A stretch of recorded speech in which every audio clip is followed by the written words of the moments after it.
साथियों नमस्कार। सहारा इंडिया पर या यूं कहें कि उसके कुछ नए जो नाम बदल के कंपनियों का रजिस्ट्रेशन कराया गया था कंपनी ऑफ रजिस्ट्रार से, उसका संचालन पिछले कई वर्षों से झारखंड में चलता आ रहा है। और आप ये भी जानते हैं कि वर्तमान सरकार ही दोबारा रिपीट हुई है वहां पर, और यही हेमंत सोरेन जी की सरकार पहले भी सत्ता में थी। और उस समय ही पिछले लगभग 5-6 सालों से ये तमाम कंपनियां वहां जाती हैं और नाम बदल करके सहारा वहां लॉन्च करती है, और वहां से जनता का, पिछड़े, अति पिछड़े, आदिवासी बहुल क्षेत्रों से मध्यम वर्गीय बिजनेसमैनों का पैसा उठाती है और उस कंपनी को बंद कर दिया जाता है। उसके वेबसाइट, उसके ब्रांच सब समाप्त हो जाते हैं। फिर नए नाम से वहां पर प्लान लॉन्च होता है, सबका कन्वर्जन होता है। धीरे धीरे ऐसे करके एक अनुमानित लगभग 400 करोड़ के आसपास झारखंड से ही सिर्फ सहारा के द्वारा उठा लिया गया, और ये पिछले लगभग कुछ वर्षों से लगातार होता आ रहा है। इसी क्रम में वहां विधानसभा का चुनाव हुआ। सेंट्रल गवर्नमेंट के अंदर बीजेपी की शासन है और वहां पर उन्होंने खुल करके प्रचार किया।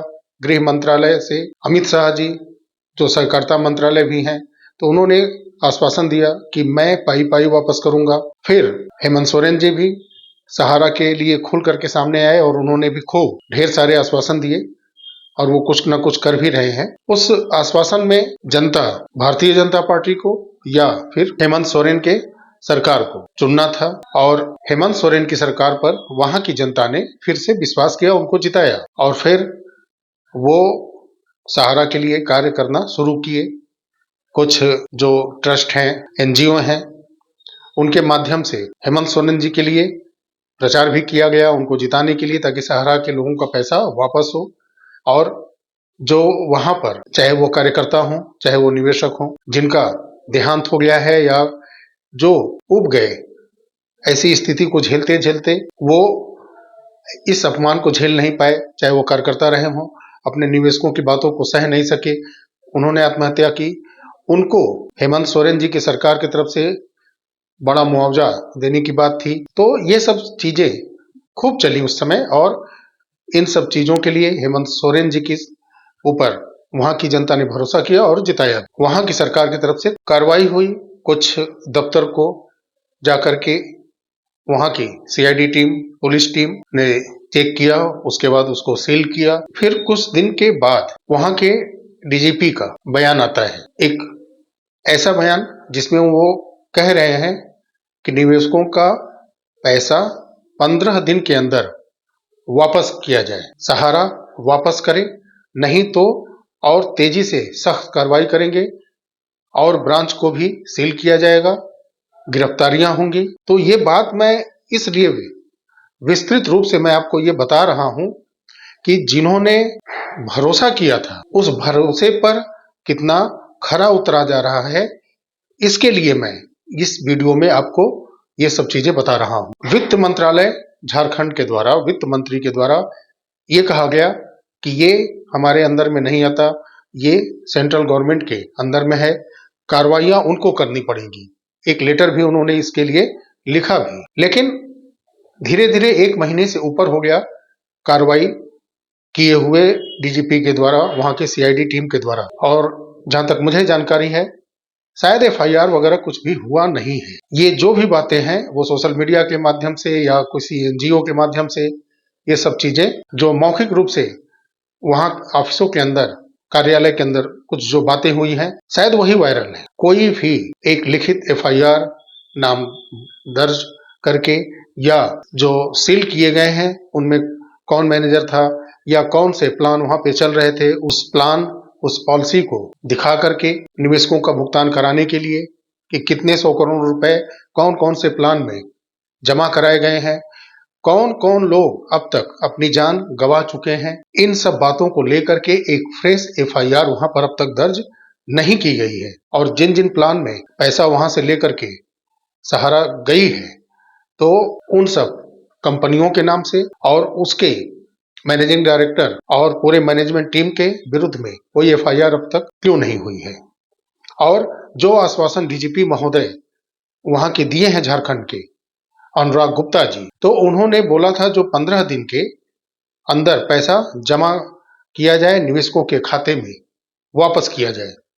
तो अब 15 दिन बीते, कई दिन निकल चुके हैं और इस बीच में कोई कार्रवाई डीजीपी की तरफ से, सीआईडी की तरफ से कुछ भी नहीं हुई है। हालांकि मंच से कार्यक्रम के दौरान में एनजीओ के लोग या झारखंड सरकार के लोग कहते नजर आते हैं भुगतान के लिए, और जो आज इस दुनिया में नहीं है कार्यकर्ता या निवेशक, उनको मुआवजा दिलाने के लिए।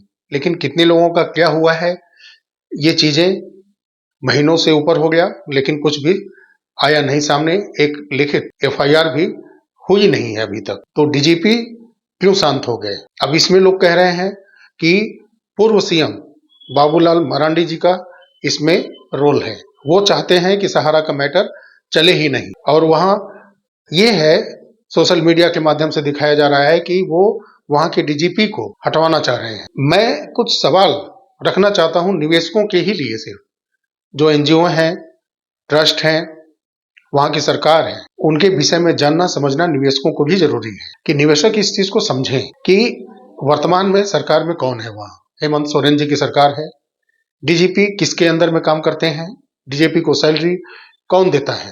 तो बाबूलाल मरांडी जी के आरोप प्रत्यारोप करने से क्या बिगड़ जाता है, जब उनके डीजीपी महोदय के सर पर वहां की सरकार का संरक्षण है और वो खुल करके आदेश दिए हैं डीजीपी को, सीआईडी टीम को कि कार्रवाई की जाए।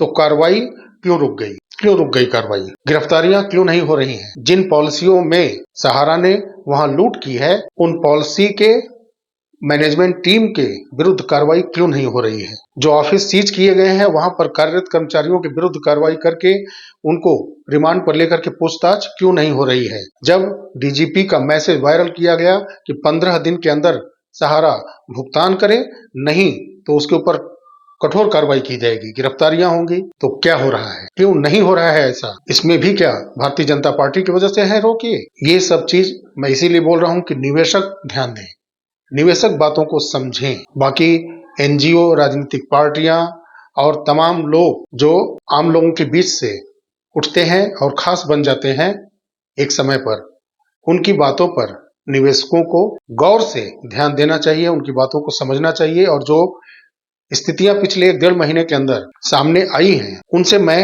इस वीडियो के माध्यम से अवगत करा रहा हूं आपको कि वहां पर भी जैसे सहारा प्रोपेगेंडा वर्षों से करता आ रहा है कि एम्बार्गो था, कोर्ट ने रोका था, उसी तरह से ना सहारा को किसी ने मना किया था कि आप ऑफिस अपना बंद करिए, ऑफिस मत खोलिए या भुगतान मत करिए। इसी तरह से वहां की डीजीपी को या वहां की झारखंड सरकार को किसने रोका है? अब तक चुनाव में जीतने के बाद जो कार्रवाइयां शुरू हुई थी, वो शिथिल क्यों पड़ गई? सरकार में आप हैं, डीजीपी आपके अंदर में है, तो कार्रवाइयां क्यों नहीं, नीलामियां क्यों नहीं, इसमें देरी क्यों?